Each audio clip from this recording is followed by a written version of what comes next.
There are everyday actions to help prevent the spread of respiratory diseases. Wash your hands. Avoid close contact with people who are sick. Avoid touching your eyes, nose, and mouth. Stay home when you are sick. Cover your cough or sneeze. Clean and disinfect frequently touched objects with household cleaning spray. For more information, visit cdc.gov/COVID-19. This message brought to you by the National Association of Broadcasters and this station.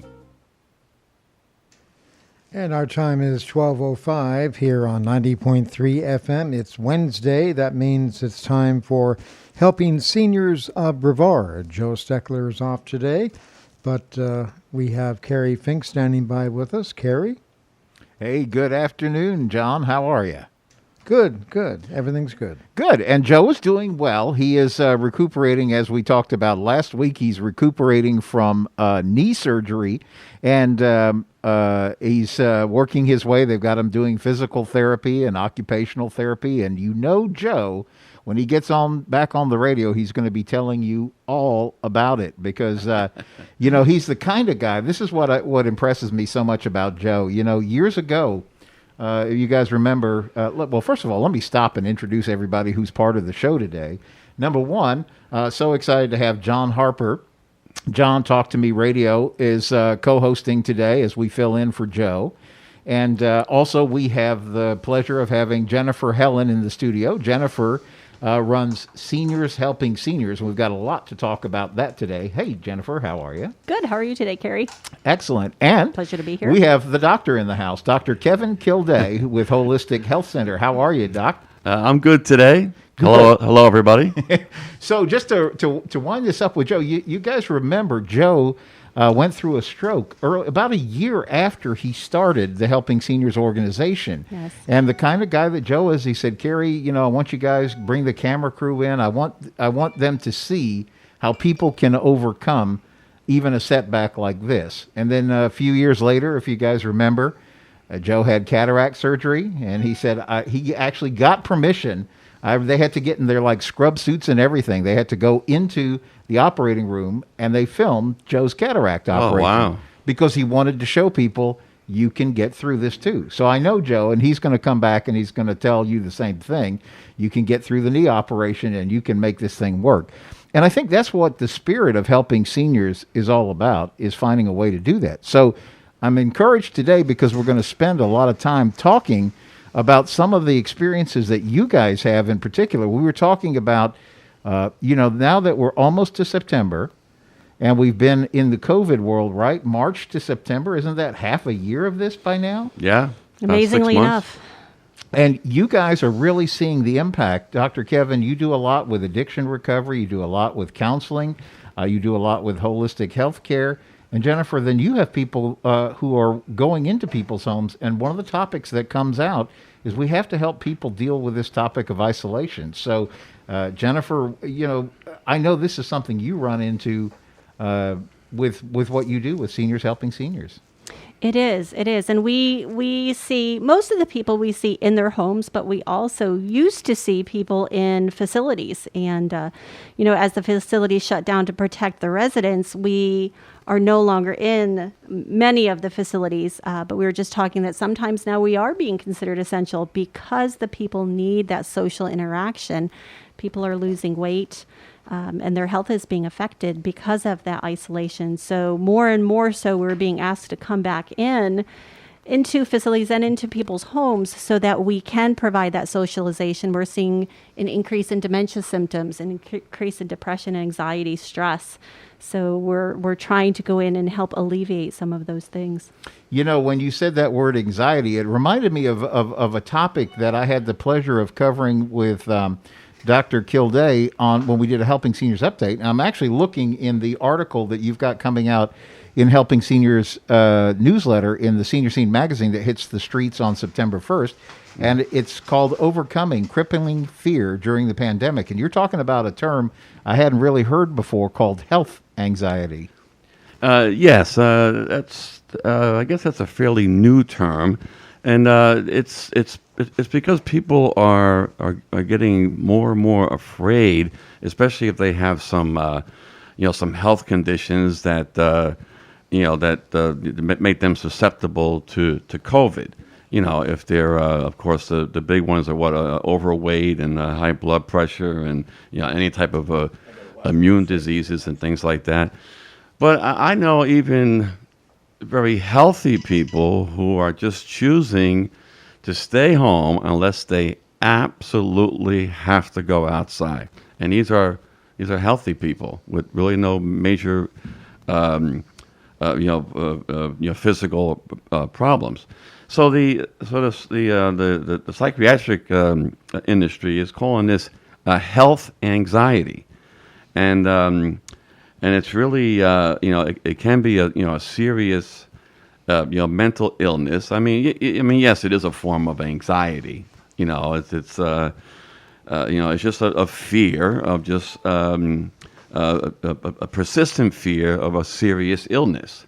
I mean, they might have called it like a hypochondriacism, years back, but they have changed that term, I believe. So now they call it health anxiety. So right. I was going to ask John Harper. Now, John, you've been on the Space Coast for decades. You've run the Talk to Me radio network for decades, and you've traveled up and down the coast. You've really been in a position to see what kind of impact this whole COVID thing has had on just how people are these days. I think, Kerry and everyone, first, good afternoon. It's had a very, I think, negative impact on many people. It has divided a lot of people over the yes or no on the wearing of face mask, the going back to school, yes or no, or should it be online or should it be brick and mortar, and especially above and beyond the health aspect of the COVID-19. I am noticing as I travel around the entire area, a lot of businesses are either temporarily closed or many are closed forever.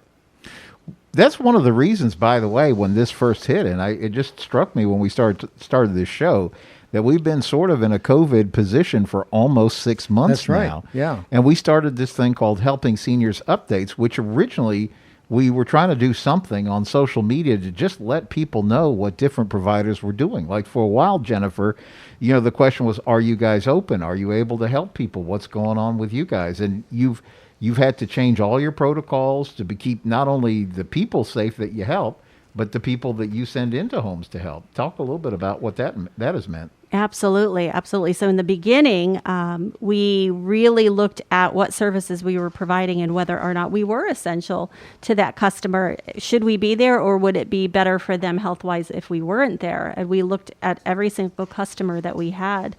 We also made sure that all of our caregivers had the correct PPE, masks, gloves, hand sanitizer.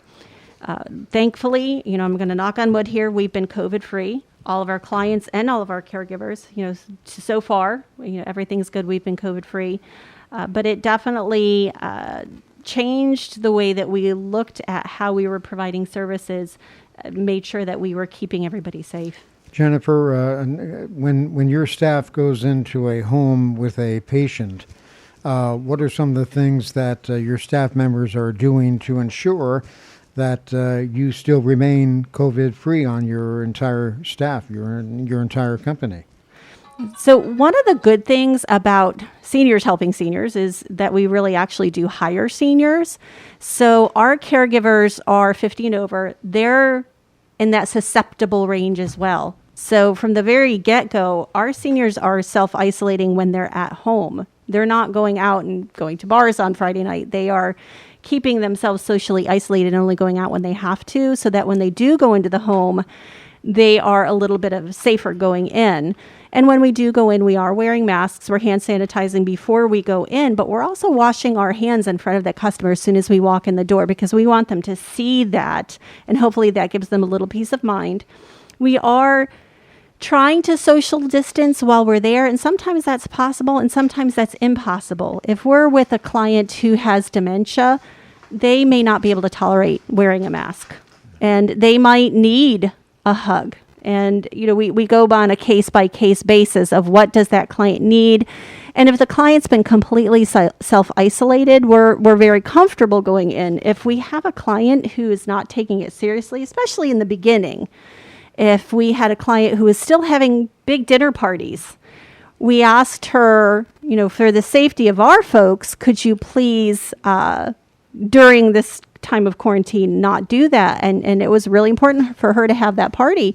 We said, well, that's good, but we can't help right now. We really needed to protect the caregiver as well as the client. So we temporarily put services on hold until things were a little bit safer to go back in. It's really such a thing, Dr. Kevin Kilday. We were talking about this while everything is shifted and nobody had any basis for understanding what we were supposed to do. And there's been a lot of confusion. And, quite frankly, now a lot of it's just got flat out political. Some people say one thing and some people say another. So I know one of the challenges for all of us is to get, what we feel is the correct information. However, having said that, I don't really know that any of the CDC guidelines have changed much since the day they first talked to us about this. Social distancing, washing the hands, the face mask. And what I've heard from basically every single Helping Seniors provider that I've talked to is they've been able to stay COVID-free by doing the precautions. And I know you and I talked about that before, but talk a little bit about that. Oh, yes. Well, me personally, every time I venture out of the house, I make sure I have a mask with me. Actually, I keep it in the car. So 100% of the time, if I go into a store or anywhere, I always have a mask on. I'm always aware of my surroundings. I'm aware of people who are around me and make sure I'm maintaining 6 feet from them. And if not, then, I move away but a lot of people are aware of it and they're abiding by their rules. I mean, some you just forget sometimes, but I never had to mention it to anybody. Actually, I seen on the news that the CDC actually recommended to not reprimand somebody for not wearing a mask and not maintaining 6 feet when you're shopping, because they don't want to have an altercation. Right. It's best just to And I was surprised to see that on the on the ticket on the bottom of the news. That the CDC recommended that. So I'm always aware of my surroundings and wear a mask and maintain 6 feet. And of course, every time I leave a store before I get into my car, because I've opened doors, I've handled carts and things like that, I use hand sanitizer before I get in my car. Yeah. So that's very important also. I was going to ask you, John Harper, because again, you have spent decades covering what goes on around the Space Coast. And one of the things that we seem to be hearing on the news lately is that it's the younger crowd that may not necessarily take this seriously. In fact, we're hearing some of the challenges amongst the college crowd where, they say, well, you have to have a mask to get into this drinking establishment if you're going out on a Friday or Saturday night. But once everybody gets in there, they don't care anymore. And so now all of a sudden they're seeing a spike in cases related to that. Whereas it does seem like seniors, for the most part, seem to be taking this seriously. I think there's a big distinction between the two, Kerry. And you're right. From what I've been able to observe recently, and fortunately this has changed, it looks like people 50 years of age and above, if not maybe even 40 years of age and above, are for the most part wearing masks. But underneath that demographic, it's still kind of the wild, wild west. And many people under the age of 35 seem to think that they are invincible and they don't have any problem not wearing a mask along with their children if they've got families. It's amazing. I was just thinking, we were talking before the radio show started, Jennifer, about surfing. Yes. Surfing in COVID world. You want to share about that? It's a great thing to do because you're usually 6 feet apart and you're in the open air, so that's not a bad thing. Kerry's mentioning my oldest son, who's 20, teaches surf lessons up at the Cocoa Beach Pier, and he and I went out. That's why I have a lovely bruise on my arm. But, up there, you are supposed to be wearing masks, not only inside, but outside in common areas. Now, of course, they can't wear masks Right. while they're surfing. Right. But he has asthma. So I've been really concerned about him out of my two boys, because he does have, a health issue. It's not bad, but what happens if he does get COVID? Would he be more at risk? So he's one that I've really been on, and unfortunately, he's the one that I'm constantly reminding him, wear your mask, wear your mask, wear your mask. My 16-year-old, on the other hand, as soon as we get out of the car to go into a store, he has his mask on. He's been really, really good about it. So I think, for the kids, a lot of times it's the parents. Mm-hmm. It's whether or not the parents are taking it seriously and they're asking them to wear them, and if they're explaining why it's so important, because we want to keep my oldest safe because of his asthma, but we also want to keep Grammy and Grandpa safe. My dad's 82, actually 83 now, and my mom is 74. So we want to keep them as safe as possible. We don't want to bring anything home to them. Right. And that's one of the things we talk about, or we sort of laugh at kids wanting to get out and do things, but yet the reality is that's the same issue that everybody is having with COVID, right? It goes back to that isolation thing. You want to do something a bit normal. And I guess that's one of the questions, Dr. Kevin, that we started talking about is with this health anxiety. Boy, when you sit by yourself in your home, I guess that's a great recipe for just ratcheting up all kinds of health anxiety. Yes, I had a friend of mine who, at first thought he may have had, COVID because he had all the symptoms, and his wife had called, 911. He was taken to the hospital. As it turned out, he just had, pneumonia, which is bad enough. Right. But he was isolated in that hospital room, like by himself. And they still had the rule of no visitors and no nothing. Mm-hmm. And he tells me, he says, Kevin, he says, the biggest problem I had was the loneliness of not having, someone there visiting me to talk to.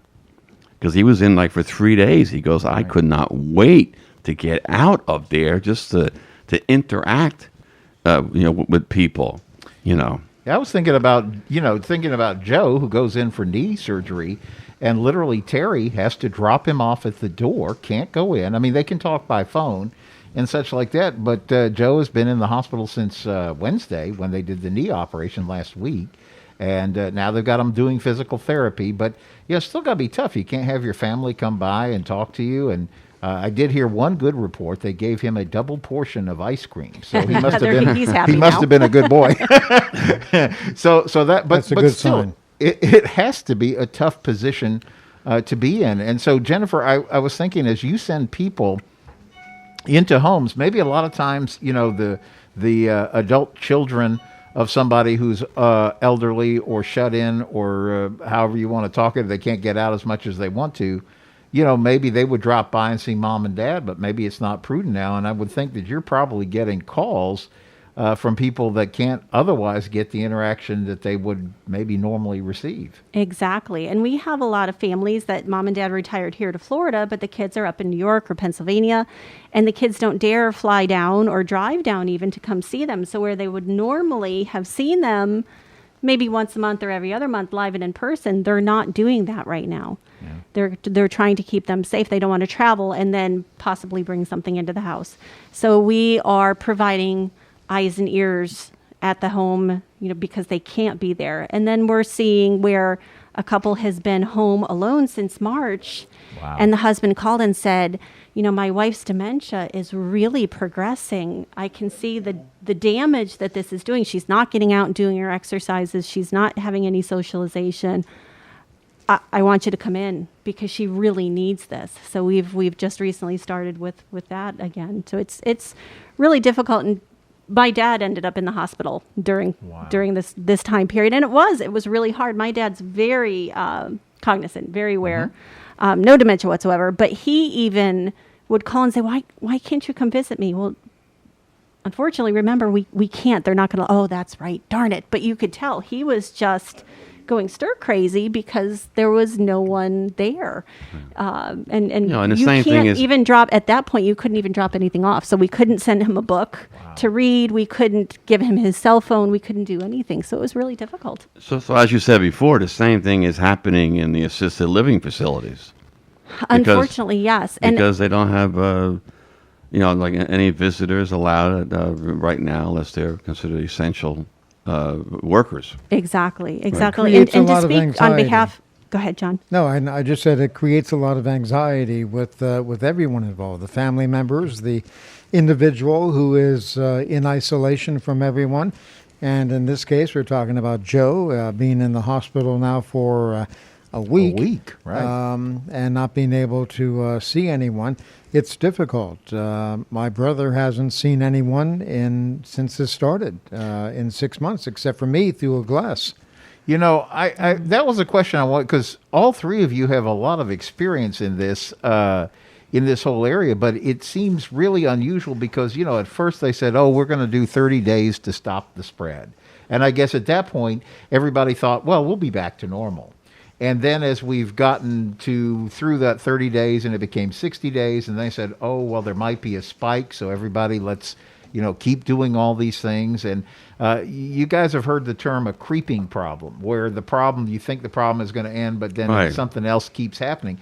That has to weigh on people's minds too, doesn't it? Yeah, that very first 30 days, even for me, and I'm, a trained counselor, and I know what signs to look for.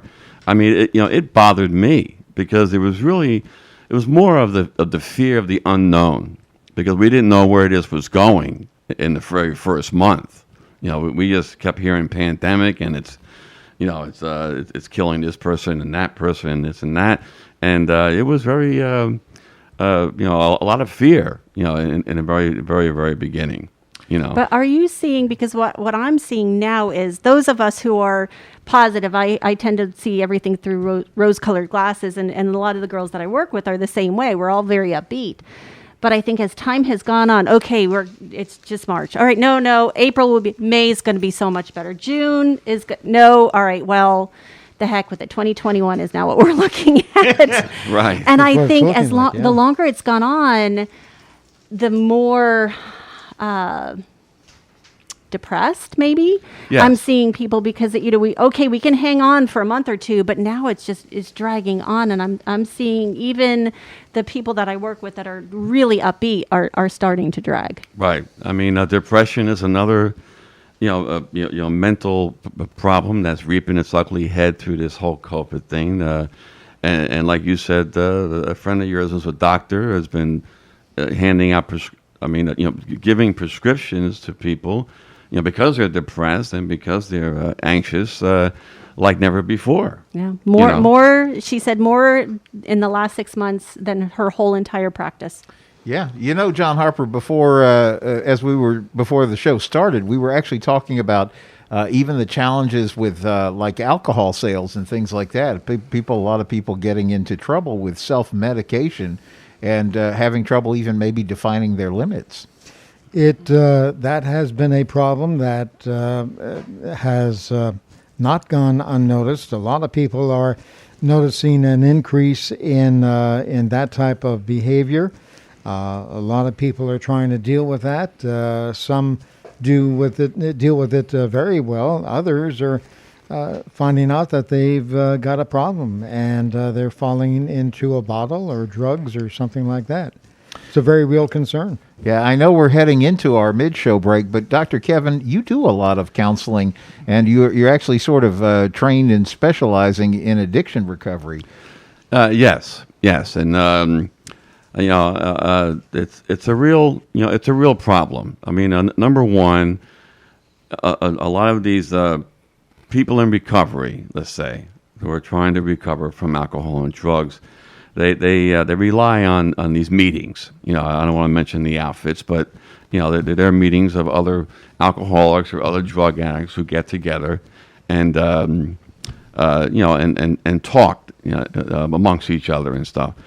But you have to figure that a lot of the churches, and these were held in a lot of churches. Now, a lot of churches have closed down, Right. you know, completely, and probably, you know, because of liability reasons or whatever, you know, suspended these meetings. Okay, so, I mean, of course, there's online, but online is just not, especially in the recovery field, addictions field.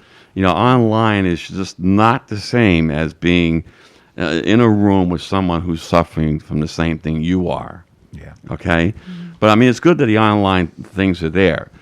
So, and plus, you know, people in recovery or with an addictions problem have a tendency just to be, you know, let's say, you know, very emotional. So, I mean, you know, I've learned that there's a statistic that are saying that like over 50% of people in recovery who've had an abuse problem, a substance abuse problem, over 50% of them end up becoming clinically depressed. Wow. Because they've been self-medicating the whole time, and then when they stop it, it reaps its ugly head. Right.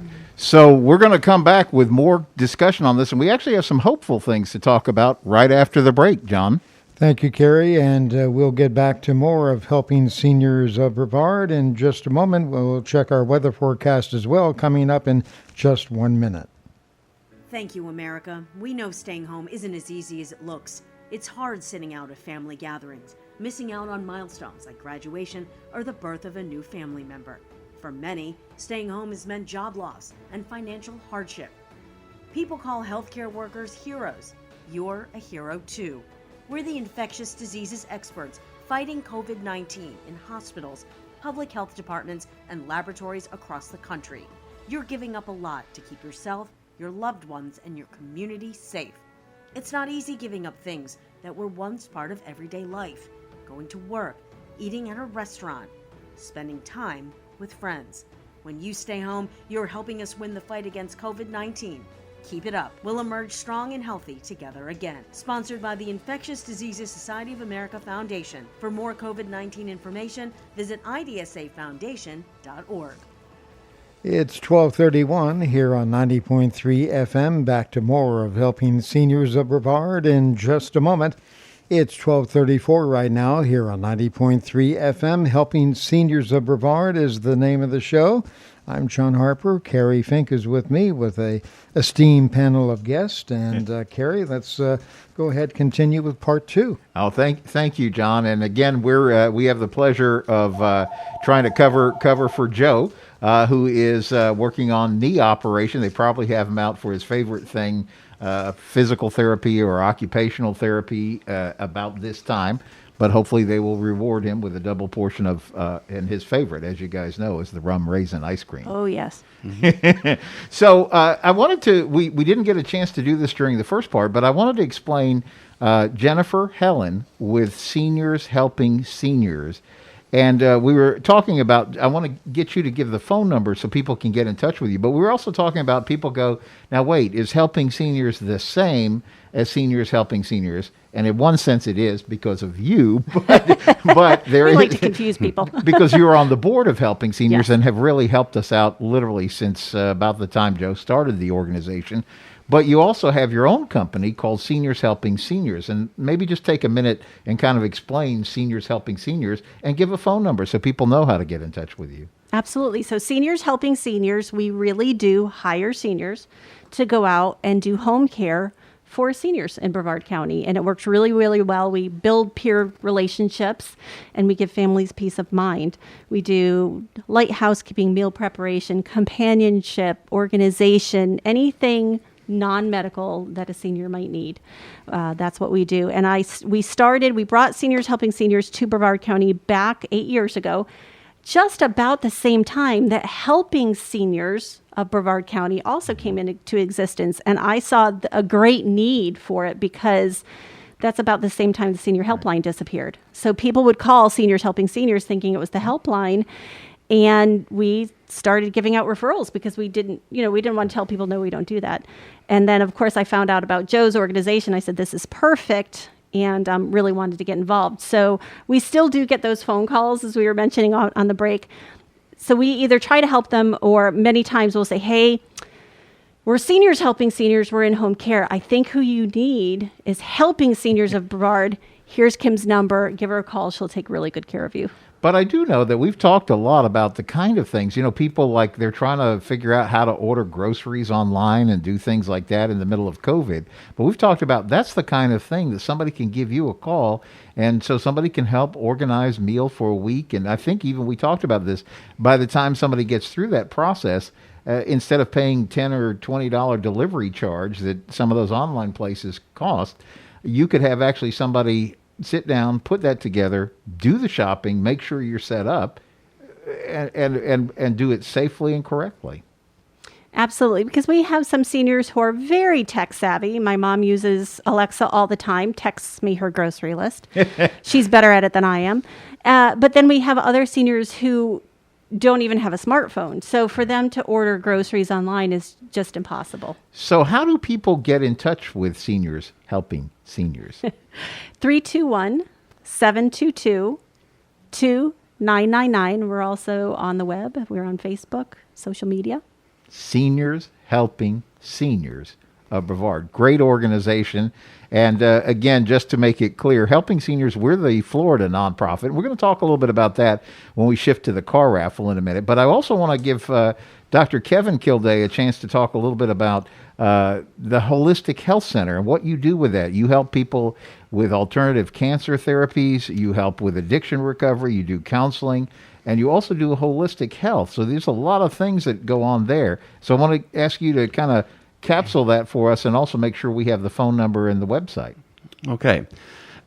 Yes, I do those things that you had mentioned. I have a program on my website called Winning Against Cancer, and it's just an alternative, holistic approach to cancer. Okay, and rather than the way that the medical industry treats it, there are healthier ways that that would keep you healthy during a traditional treatment of cancer. So that's what I offer, and I also offer any help with alternative therapies for anybody with chronic health conditions that have been diagnosed, and also I have a lot of herbs that I deal with to help people with with pain.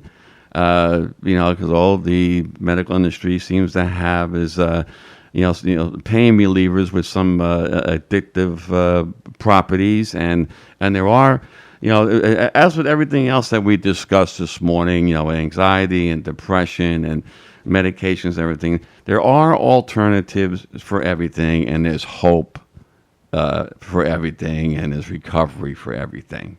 Okay, and my website is holistichealthcenter.us, and my phone number is 321-549-0711, and I'm the one that runs the show, and I answer the phone if I'm available. If not, I'll call you back by the end of the business day, if possible.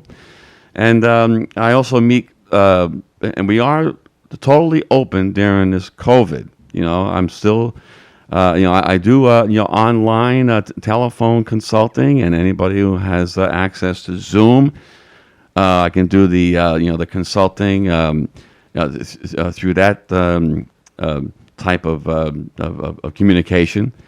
But I still do one-to-one, face-to-face consulting at the 1900 building in Melbourne. Very easy to get to. I have a large room that I use there. I just ask people to please wear a mask when they're coming to see me. And the room I use is plenty of chairs there for the individual or for any family members to sit 6 feet apart. And the room is is sanitized multiple times during the day. So you're able to keep people safe there too. Right. So one of the things with both of you guys, though, this is a point that I want us to all think about, right? Because they can give you a call, and there's no charge. I know in the case of Seniors Helping Seniors, Jennifer, you'll take the time to figure out what's going on and put together some plan that they can take a look at and say, yeah, that might work to help what's going on in our house. Absolutely. We'll go out and do an assessment, and that's free. We don't ever charge for that. And if we're a good fit, great. But if we're not a good fit, we're going to make recommendations. And many times it's not just, especially in the case of dementia, we're going to recommend a number of different things because it does take a village. So those multiple resources are probably a good thing in that case. Oh, that's good. And Dr. Kevin, we were just talking about this on the Helping Seniors update from earlier this week, but you said the same thing. Somebody can give you a call. Yes, they can give me a call, and I personally spend, on the average, about 15 minutes on the phone, with somebody who is looking for help with a chronic health condition, and I mean, after 15 minutes, I would like you to make an appointment, but I won't cut you off or anything. But I do have I'm a very busy man, and that's all I can allow right now. But I'm there to help. I'm also a pastor, so if anybody needs some pastoral counseling or Christian counseling, I can also help them out with that. That's good. So one of the things we want to reserve a little bit of time because we're going to talk about the car raffle and the fun fact that somebody's going to pick up keys to a new car on October 10th. But there was one thing that I wanted to chat with Jennifer about. It's a new thing that you guys are doing. Is pretty exciting. In fact, tomorrow we're finally going to be back in the TV studio recording Helping Seniors Television, and that's the program that broadcasts 3 times a day on Space Coast Government Television. If you have cable in Brevard County, you have access to Space Coast Television. And, of course, we also put the shows out on our YouTube and the website and all that. But we're going to do a show about something you're doing called the Electronic Caregiver. You want to give us a quick peek at that? Yes, it's very exciting. So we, back end of last year, decided to start offering the Electronic Caregiver to our clients and to anyone in Brevard County because we saw the need within our own clients of having an emergency alert button. It's really 80% of falls happen in the home. Typically, they're in the bathroom. So we want to make sure that when no one's home, that there's still a way to get help quickly. And we've seen falls in my own family where someone has been on the floor for 3 days because no one lived in town, and we don't want that to happen to anyone. Since then, since we started offering Electronic Caregiver, now Seniors Helping Seniors as a franchise, the whole group of us got together and researched companies, and they also chose Electronic Caregiver as the company to represent. So we were really happy that our decision was then confirmed by Home Office. But it can be very simple, as simple as a "help, I've fallen and I can't get up" button. But it also can expand to giving medication reminders. It's got a GPS locator. So when we got a call from a son that mom on Mother's Day went to go to Taco Bell in Palm Bay. Oops. And she went to Palm Beach instead. Oh, my goodness. Yes. So she had this with her. She could have, when she got there, she was just so flustered that she didn't even know who she was. She didn't know where she was. She could have pressed the button, and they would have talked her through getting some help. But that also has a GPS locator, so the family could have found her.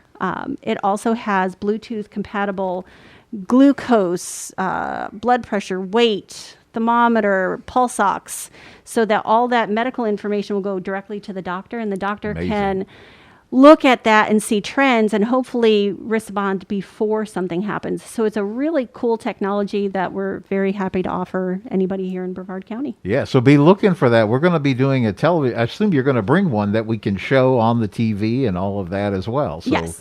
Yeah, this is going to be good to do Helping Seniors Television tomorrow on that.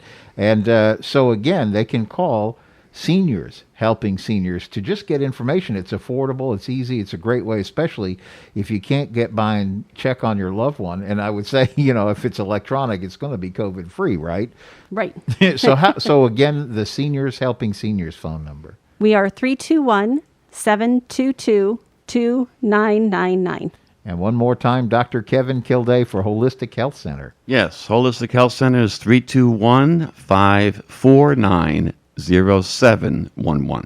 So now, John Harper, I wanted to, folks, I don't know if you know this, but John is the vice president of Helping Seniors of Brevard, and he's been with Joe not only since Joe started this organization, but my goodness, you got Joe started in radio back in the days when he was the Alzheimer's Foundation, right? That's right, and we've mentioned it before on the show, but Joe is the oldest or longest running talk show host here on the Space Coast. That's right. You got him his start in radio.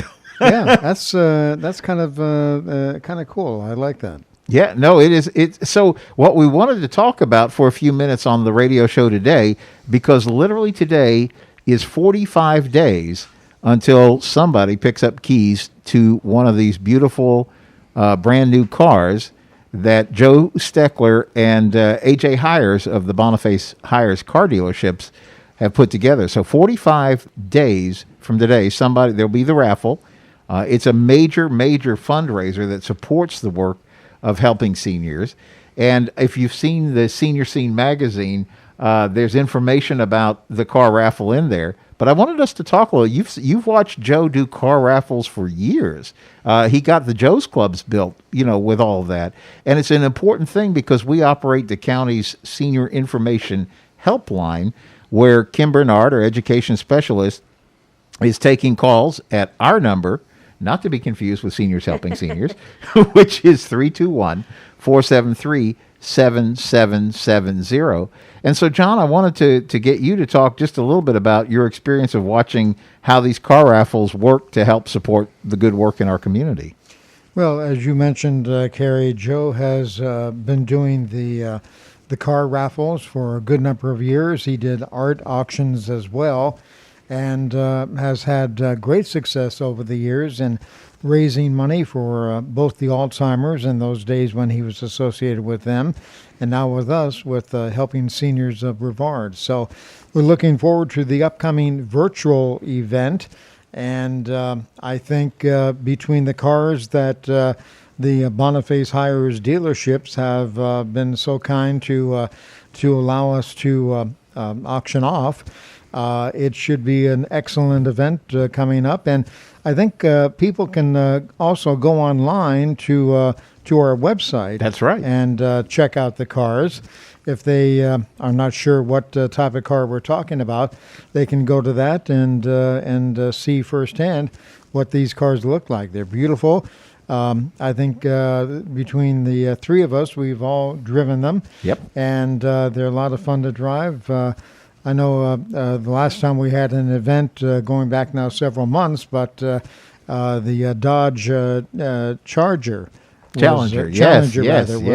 was pretty fun to drive. Oh, that's a fun little car. That's my favorite. Yeah, that was kind of interesting. Yeah, let's open up this discussion a little bit about these cars, because folks, I don't know if you this is the fourth year that Helping Seniors has done a car raffle. The first year there was a lady who donated a beautiful Jaguar. I think it was an X. It was an XJS. Is that? I'm trying to remember. But it was really a classic, beautiful car. It was a beautiful car. It was. It was totally reconditioned, and it looked great. And so somebody went home with that, and then the next year, AJ from his own personal collection donated a beautiful 1951 Ford Victoria hot rod. That was so much fun. And then I guess when Joe and AJ put their heads together for the 2019, they said, let's do something really neat. Let's give the winner a choice. And so they came up with 3 cars. And if you guys remember, when we had that big event at the American Muscle Car Museum, the lady who won it, she said, I want that 2019 Dodge Challenger. And so she's tooling around the world with that today. And so then this year, when Joe and AJ sat down and scratched their heads and say, how do we top what we did last year? They said, let's go from 3 cars to 4 cars. Yeah. And so here we are. And Jennifer, you want to talk about the cars that we have up on deck? Sure. I have gotten to drive all 4 of them, so they're a lot of fun. We have a 2020 Chevy Camaro. That was beautiful to drive. The Mazda Miata convertible, so that's, put the top down and cruise. beautiful little car. Mom drove that too, and she really liked that one. The Kia Sportage, so a little bit more economical, maybe. Yeah. If you've got a family, you need a family car. The Kia Sportage is still nice to drive, really, really nice to drive. But my favorite is the Dodge Challenger. When you get in that car, it just growls. You can hear the engine. It's dare I say a sexy car. It's a beautiful car. It is, and the sound that it makes, you can definitely hear that car coming. Yeah, they're all four are And great going. cars. You're going to get a great deal no matter what you choose. But yeah, I have to agree the Challenger So is my favorite. I was going to share this. This is just for fun. So first of all, grab a pencil because I'm going to give you both the phone number and the website where you can go to either get tickets from Kim. She'll be happy to get you set up with those tickets by just calling her at 321-473-7770. 321-473-7770. Or you can just go to if you have a computer, Helping Seniors carraffle.com. It's safe. It's completely secure, SSL layered, so your credit card information is secure and everything, and you can just get your tickets right there on the phone. But we did this survey. Everybody knows SurveyMonkey, right? It's this online survey. And so currently, you can go in, if you go to the Helping Seniors website, you can go in and log your vote. So I've heard 2 votes here in the studio. You say John Harper, the Dodge Challenger. Yep. And you say... Oh, the Dodge Challenger. Okay. Absolutely. Dr. Kevin?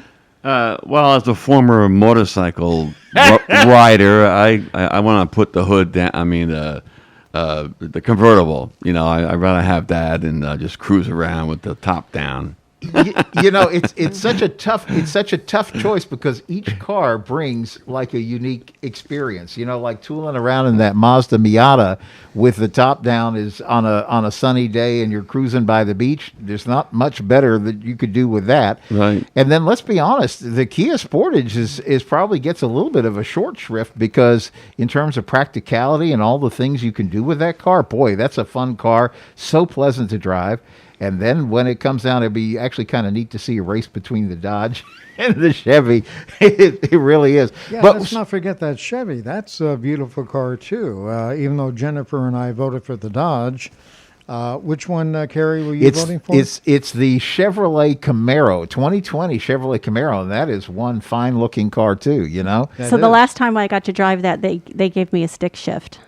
Oh. And it was fun to watch the gentleman who brought it out kind of eyeballed me a little bit, but I grew up on stick shift. shifts. So I was just praying that I didn't stall out when I drove out of it. But the Dodge, when I drove that was a stick shift. that was Was a it? stick shift. Wow. Ooh, Yeah. I didn't get to drive a stick shift on that one. And they were fun. And we always show, by the way, in the ads, we always show it's a red car because that has to do with the colors of the Helping Seniors logo. But many people say, no, I want a silver one or whatever. And the point is, they'll get you the color that you want. And the deal is you get the base model. You can upgrade if that's what you want to do. But from the Helping Senior side, we get you set up with the base model and you can roll. But what I was going to say is, so on the, this is up to the minute. This is like breaking news data. So right now, when we ask the question on the Helping Seniors website, and you can go back, if you haven't, you go to helpingseniors.carraffle.com and you can vote in on this as well. So right now, with the most narrow lead is the 2020. Which one do you guys think? No peeking. I already peeked, so I can't say. Okay. And I was surprised. Let me say that. I'm going to say it's probably the Miata. Would you believe they're all so close? It's really pretty amazing. But it's the Camaro by a nose. Camaro. Almost 32% vote for that. And then 20 looks like it's almost over 28% voted for the Challenger. So I'm sure if you do that thing that they love to do with polls, within the margin of error, Right. I would call that a toss-up. Yeah, plus or minus 3%. close, Yeah. And but before, let's not count out that Mazda Miata. It got a full 27%, so it's really right up there. So it really breaks out 3 ways, and the Kia pulls up a very respectable 14%. So there's a lot of interest in these cars. And the fun thing is you can vote for this. It's non-binding. You can change your mind up to the minute. And I think that's what happened with the lady who won this last year, right? She She bought her ticket that night. And she said, I want this car, the one right here, the one that they had drove into the American Muscle Car Museum. And she goes, that's the car I want. And so if you see a lady in this beautiful 2019 fire red Dodge Challenger just screaming down the highway, you go, that's... I didn't realize she had bought it that night. Yes, Yeah. I was with her. She came to help volunteer, actually.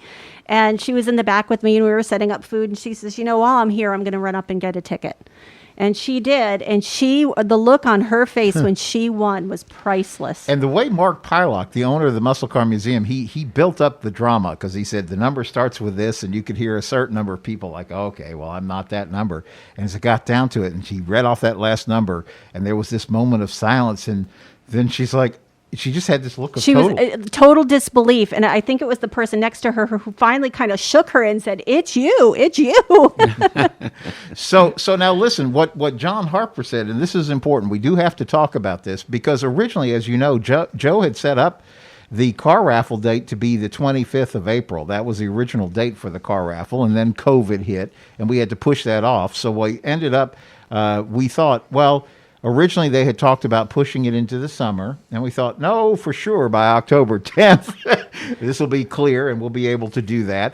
So they came up with the date of October 10th, and we agreed that October 10th absolutely is the car raffle date. So you need to get your tickets, because it's only 45 days until somebody wins that. Now, it is not looking as if the restrictions are going to allow us to be able to have the event there live and in person with crowds, because crowds are not a good idea, as we keep learning when it comes up to COVID. However, your ticket is still going to be good for admission to the American Muscle Car Museum, because Mark kindly gave us permission to have actually up to 3 dates that you can take your ticket and have a pleasant afternoon out at the American Muscle Car Museum. He'll even provide the pizza and soda, he said. So hold on to your stubs. Get your tickets and hold on to your stubs. That's right. So helping seniors of Brevard.org, or more directly, just helping seniors car raffle, or give Kim a call in the office at 321-473-7770. But seriously, folks, we need your help.